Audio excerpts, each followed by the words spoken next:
こんにちは、ママちゃまです。今日は肉を大きめにカットしてそれを瓶詰めにするやり方をご紹介します。私がご紹介するやり方は現在アメリカで推奨されているやり方です。このやり方で行うと肉を安全に常温で保存することが可能になります。今日のレシピはこちらの家庭で作る瓶詰め作りのガイドブックに載っているものです。そして肉の種類なんですけれども、牛肉、ラム肉、豚肉、子牛の肉、鹿肉、そして熊の肉を同じ方法で行うことができます。今日私は豚肉をやってみたいというふうに思います。処理方法は専用の圧力鍋を使って行う圧力方式です。そして今回肉の量は自分で決めることができます。ただ1瓶だけを使って専用の圧力鍋を使って処理ができるのかということが私にはちょっとよく分かっていなかったのでネットで調べてみました。そうしたところですね、カリフォルニア大学の情報として見つけたんですけれども、圧力方式で行う際、最低こちらのですねパイントというふうに呼ばれる約 500ml 入る瓶ですね、こちらの場合は4瓶、そして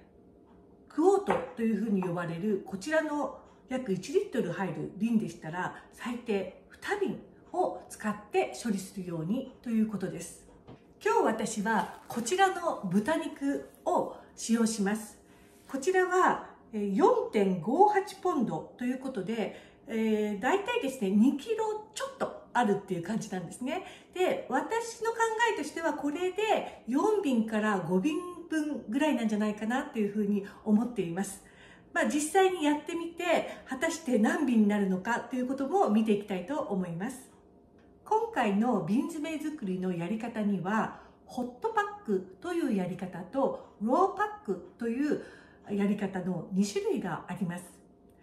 こちらの2種類の方法をですね、簡単に言いますと、ホットパックの方は温めた肉を温めた瓶の中に入れて沸騰水などの、液体をですねその瓶に入れてやるやり方です。そしてローパックの方は、ローっていうのは生肉ですね、生肉を温めた瓶の中に入れて液体は一切入れずに処理をしている間に出てくる肉汁で肉を覆うというやり方です。どちらの方が簡単なやり方かというふうに言えば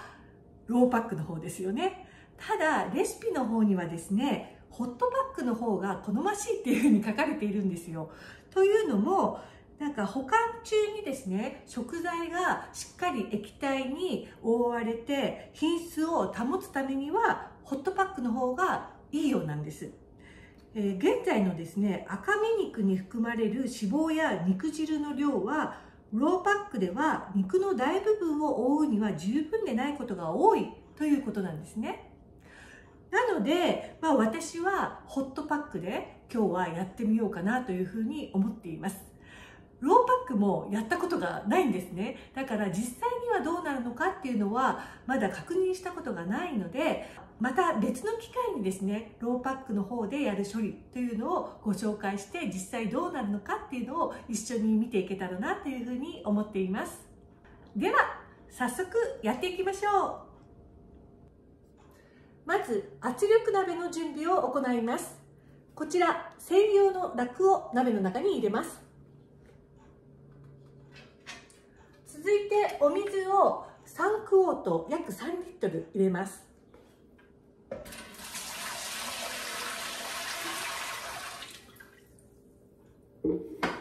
はい、鍋の黒ずみを防ぐためにお酢を大さじ2杯ほど入れます。今日私はこちらパイントと呼ばれる瓶、広口タイプのものを使用します。それぞれの瓶にお水が半分ほど入っています。これをですね鍋の方に入れていきます。今回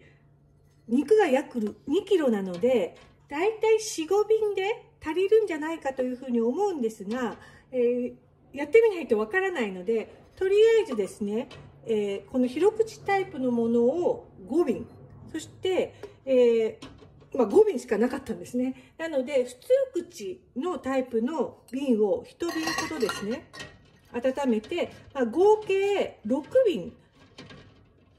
一応準備しようかなというふうに思っています。続いて蓋を乗せます。この段階では完全に閉めずに乗せるだけです。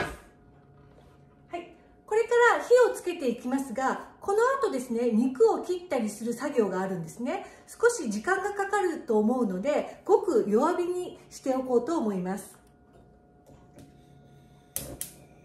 こちらの鍋の中の温度が華氏180度、摂氏82度になったら、最低でも10分間瓶を温めます。そしてその後は瓶詰め作業が全て終わるまではそのまま保温をし続けます。では肉を切っていきます。切り方ですが、レシピの方にはストリップス、キューブス、オアチャンクスという切り方っていうふうに書かれているんですね。で、日本人の私はね、こういう呼び方で言われても全然ピンとこないんですよ、どんな形なのか。それで、ちょっと調べてみたところ、どうやらこのストリップっていうのはいわゆるステーキの形を言うみたいなんですよ。こんな厚さのね、こんなステーキで、キューブスっていうのは、キューブということで、サイコロステーキの形なんじゃないかなというふうに思いました。そしてチャンクスっていうのはそのキューブよりももうちょっと大きい切り方のことを言うんだというふうに捉えました。で、レシピにはね、そのサイズが詳しくどのくらいの大きさ、何センチとかっていうようなことを全然書かれていないんですよね。なので、ネットで画像をちょっと見たりとかもしたんですけれども、もうそれぞれね、チャンクスと言いながらもちっちゃめだったり大きかったりとかっていろいろあって、本当よく分からなかったんですね。だから今日どうしようかなと思って、でサイコロ状じゃもう切るのも大変だし、でステーキの形っていうのも後々どうやって使うのかなとか思って、じゃあチャンクスっていう形にしてみようかなと。でサイズよく分からないので、もう私なりのチャンクスそういう大きさに切ってやってみたいと思います。じゃあ切ります。骨がある場合には骨を取り除きます。こちらの肉には骨はありません。で、ちょっと適当にね切りますけど、はい、はい、でね、こういう脂肪はできるだけ取った方がいいようです。なのでこんな感じで取ってですね、あとはちょっとよくわからないんだけど、こんな感じの大きさで私のチャンクスチャンクどうでしょう、こんな大きさいいんじゃないかなっていうふうに思うんですけどね。はい、で、ここもねちょっと油ありますよね。どうしたらいいのかな。こんな取っちゃったら、よいしょ。はい、でもこれはしょうがないですね。はい、こんな大きさで全てお肉を切っていこうというふうに思います。肉を温める方法はですね、ローストにしたり、焼き付けたりとか、あとはですね、ちょっと煮る方法っていうのがあるみたいなんですね。それで私はその肉汁を入れたいなというふうに思うので、今回はですね、こちらのレシピでシチューって書いてあるんですけど、シチュー、要するに煮る方法ですよね。それでやってみようかなというふうに思います。骨ないって書いてあったけど、骨ある、ここに気をつけなきゃいけないですね。で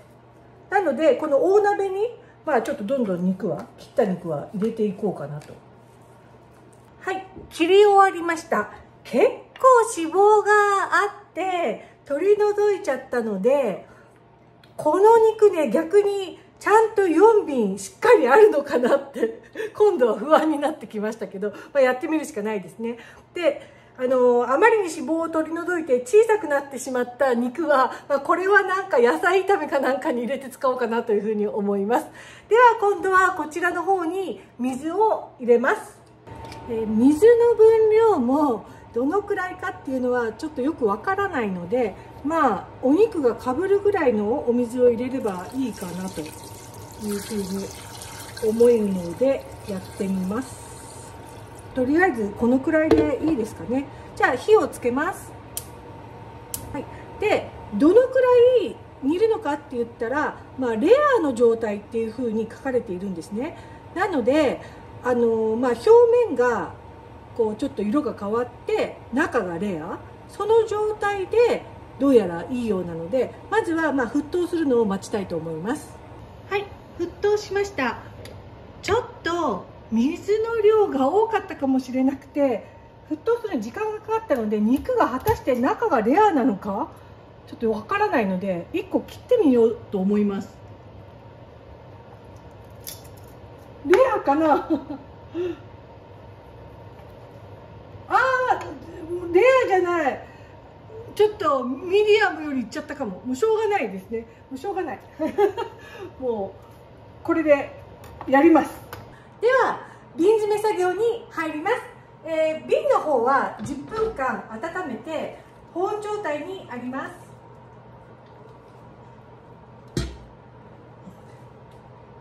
では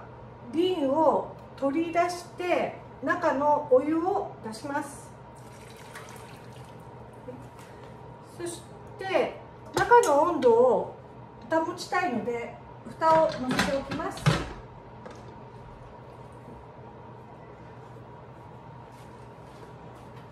今日はトングを使って肉を入れた方が入れやすそうなので、トングを使って入れていきます。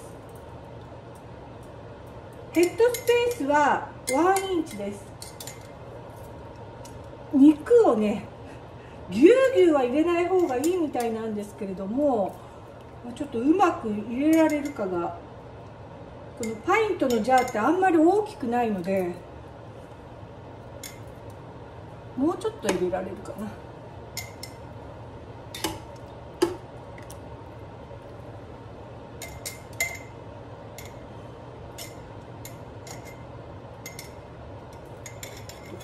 入れる作業がなかなか難しいですね。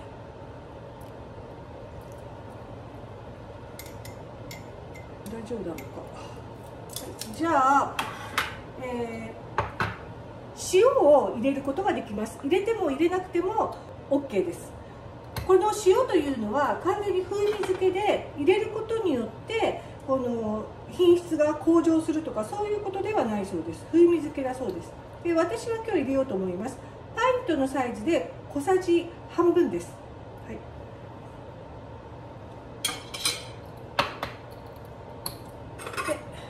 で一口定規をのせてスープを入れます。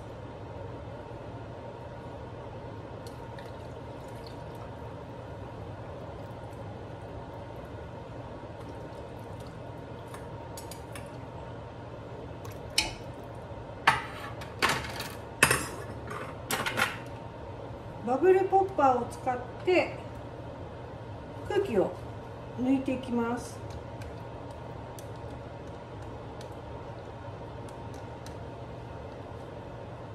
結構下の方に隙間があるんだけど、肉の形が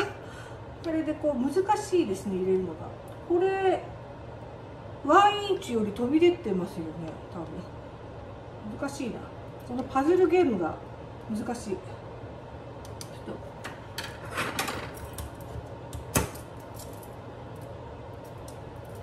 入れたいけど飛び出してる。これでどうだ。これちょっとぐらいは大丈夫かな。1インチちょっと飛び出してるけど、どうしよう。スープはちょっと取り出しとこうか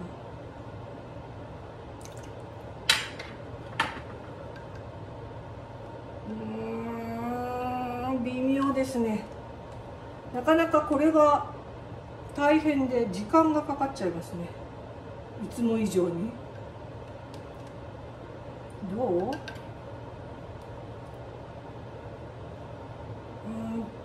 押せば1インチみたいな。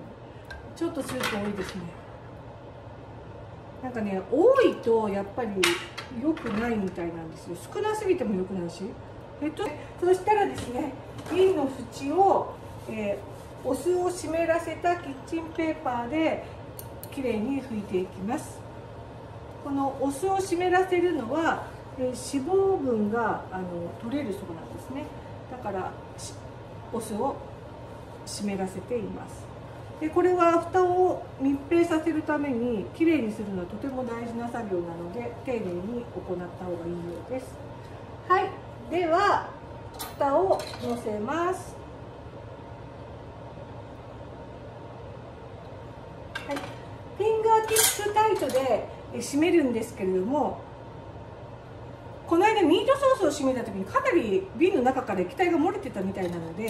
もうちょっと強く締めてもいいのかなと。こう止まるとこがあって、いつもはちょっと止めるだけなんですけど、今日はもうちょっと強く締めてみようと思います。はい、これでやってどうなるか。この辺の加減はですね、やっぱり経験を積んでいくしかないようなのでまあいろいろやってみたいと思います。はい、ではこれを鍋の方に戻します。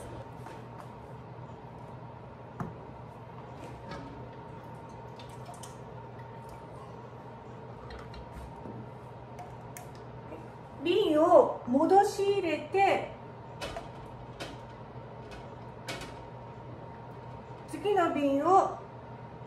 取り出して中のお湯を出します。はい、で蓋を戻したら、先ほどと同じ、瓶詰め作業を続けます。瓶詰め作業の方が終わりました。結局ですね、広口タイプの瓶を5瓶使用しました。ですから1瓶残ったということですね。はい、ではこれからいよいよ処理の方を開始したいと思います。蓋を完全に閉めます。そして、火をですね強めます。このバーナーはあまり大きくないバーナーなので、一番強いところまで持っていきます。はい、そしてここからですね、蒸気が上がってくるまで待ちます。安定した蒸気が出始めましたので、ここから10分間タイマーをかけます。10分経過しましたので、ベントパイプにプレッシャーレギュレーターを乗せます。私の住んでいる場所の標高での必要圧力は11ポンドです。圧力計の針が11ポンドを指しました。ここから今回の処理時間75分をスタートさせます。処理時間中は必要圧力を保つように見守り続けます。75分間の処理時間が無事に終了しましたので、ここで火を止めます。ここから圧力計の針が0を指し、エアーベントが完全に下がるまでこのまま放置します。圧力計の針が0を指し、エアーベントも完全に下がりました。ここでプレッシャーレギュレーターを外すことができます。ここからさらに10分このまま放置します。10分経過しましたので、蓋を開けました。蓋を開けるところを撮影したつもりが動画で映ってなかったんですね。なのでちょっと今回はそこの部分は、なしということになります。すいません。はい、では瓶の方をですね取り出していきます。瓶はまっすぐ上に引き上げるようにします。はい、まだグツグツボイリングしてるの分かりますかね。はい、こんな感じですね。はい、そして瓶との間隔はですね、1インチ約 2.5 センチぐらいは開けるようにしておいてください。はい、無事に出来上がりました。瓶を取り出した後の鍋の中はこんな感じです。多少やっぱり液体が漏れ出ている感じはしますけど、それほど多い感じではないので、スクリューバンドの締め方は良かったのかもしれないなというふうに思います。このまま12時間から24時間放置します。その後、蓋が完全に閉まっているかどうかの確認作業を行います。約18時間ほど経過しましたので、蓋が密閉されているかどうかの確認作業を行っていきます。まずスクリューバンドをすべて外してしまいます。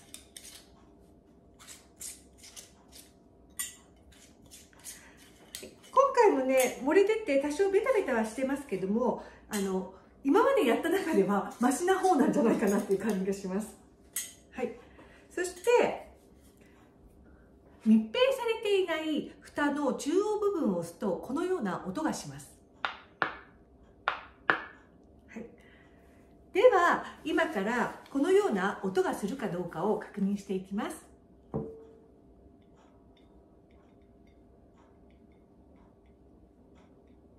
はい、大丈夫です。これで密閉されているんですけれども、ちょっとこれだけでは不安だなっていうふうに感じた場合には、蓋の部分だけを持って、それで瓶を少しだけ持ち上げます。密閉されていれば蓋が外れてしまうことはありません。はい、すべて密閉されました。今回かなり綺麗にできたんじゃないかなっていうふうに思うんですね。こうね、肉もちょっとよく見えないんですけど、液体からあんまり飛び出てる感じもしないし、入れるのにものすごく苦労したんですけど、でも結構いい感じで収まってるので、初めてやったけど、これは大成功なんじゃないかと勝手に思ってます。はい。そして次にやる作業は、こちらの瓶を食器用の洗剤を使ってきれいに洗います。特にスクリューバンドが当たっていたこの溝の部分っていうのは汚れが残りやすいので、この辺は丁寧に洗うようにします。そして乾かした後にですね、油性ペンなどを使って日付等を必ず記入します。蓋は1回限りの使用なので、私は蓋の上に直接記入しています。そしてこちらのスクリューバンドの方はですね、もうつけずに保管してください。で、このスクリューバンドは、きれいに洗って乾かせば、また何度でも使用することができます。保管に適した場所は暗く、涼しく、湿度の低い場所です。最適な温度は華氏50度から70度、摂氏10度から21度です。そして高くても華氏85度、摂氏29度以下の場所で保管するようにしてください。そして家庭で作ったこのような瓶詰めは1年以内に使い切ることがいいようです。今回切った肉を瓶詰め作りにするやり方をご紹介しますと言いつつ、私自身も初めてやりましたということで、やはり初めてやることっていうのはやってみて気づくっていうことがいろいろありますよね。で、今回も気づきがありましたので、2点ほどお話ししたいと思います。気づいたこと、1点目、それは肉選びですね。私は今回ブロック状の大きな肉を選んだんですね。買った時には表面的に見てあんまり脂肪がないように見えたんですよ。だけれど開けてみたら下の部分にすごい脂肪がついていたのと、切ってみたら中の方も結構脂肪があったんですよね。だからあちゃーと思ってですね、買う時にもうちょっとこう切ってあるやつで断面が見えるようなやつを買ってきた方が脂肪がどのくらいついてるかわかるので、その方が良かったのかなとか、肉選びは次回やる時にはもうちょっと慎重にやった方がいいなっていうふうに思いました。気づいたこと2点目、それは切った肉をこの瓶に入れる前に少し調理する必要があるんですよね。で、私はちょっと煮込むというやり方を選んだんですけど、それはちょっと失敗したなっていうふうに思っています。というのも、レシピにはですね、この肉をですね、レアになるまでローストするか、シチューのように煮込むか、あとは、ブラウニングって言ってこうフライパン等でちょっとこう表面が色が変わるまで焼くというやり方でやってくださいというふうにしか書いてないんですよ。だから細かい指示がないんですね。で、このいずれのやり方を選んでも瓶にはこの液体を入れる必要があります。で、この液体のことに関してではですね、沸騰した、ブロス、豚のブロスってあんまり聞いたことがないので、ベジタブルブロスとかそういうものか、あとは肉のドリッピングなので、例えばローストとかオーブンでやった時肉汁が出るじゃないですか。それを利用したりとか、でもそれだとね、液体としてはすごい少ないですよね。で、それか沸騰水、またはトマトジュースを使うっていうふうに書いてあるんです。で、私は、そう焼き色をつけて沸騰水でもいいかなというふうには思ってたんですけども、肉をそのままこうお水で煮てしまえばそこで肉汁も出て好都合じゃないって勝手に思ったわけなんですよ。だけど細かい指示がなかったので、水からやればいいかなとか、水の分量もよく分かんなかったのでくらい入れたと。そしたらレアになるまでって書いてあるんだけど、ご覧の通りもうレアじゃなくなっちゃってたじゃないですか。だからちょっと失敗しちゃったなと。あのやり方でやるんだったら、沸騰したお湯に肉を入れれば表面の色が変わった時点で火を止めればよかったのかなと。でもそうすると肉を入れた時点でお湯の温度がかなり下がっちゃうよねとか、ちょっと今まだよくわからないんですけど、そんな風に思ってこれは、検討する必要があるんだと思っています。でも私が失敗しましたので、もしやりたいなと思っている方は、私の水からやって煮ちゃうのは、やめた方がいいっていうことが分かりましたので、それはそれで良かったのかなっていうふうに思っています。はい。やっぱりこれもね、いろいろやってみないことには分からないですね。どれが一番いいのか。だけど完成したやつはね、なんか成功してるみたいじゃないですか。で、どうしてレアじゃなきゃいけないのかっていうのもよく私まだわからないんですよ。レアのままにしても結局は処理中に圧力がかかってしっかりとクッキングされるからっていうことなのかなっていうふうには思うんですけど、その辺もですね、ちょっとね、まだわからないですね。私もね、何せこういろいろまだ経験が浅くて、この瓶詰め作りっていうことで経験を積んでから動画投稿しようと思ったら、一体いつのことやらっていう風になるもんですから、もうとりあえずやっちゃえと、やってみようと、失敗したのももう見せちゃえとそうしたことで、ご覧になった方があれやめた方がいいなとか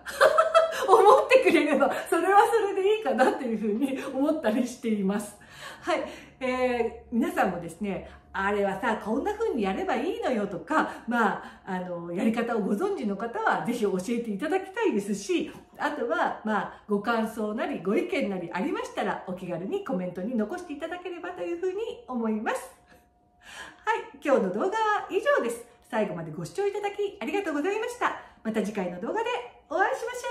ょ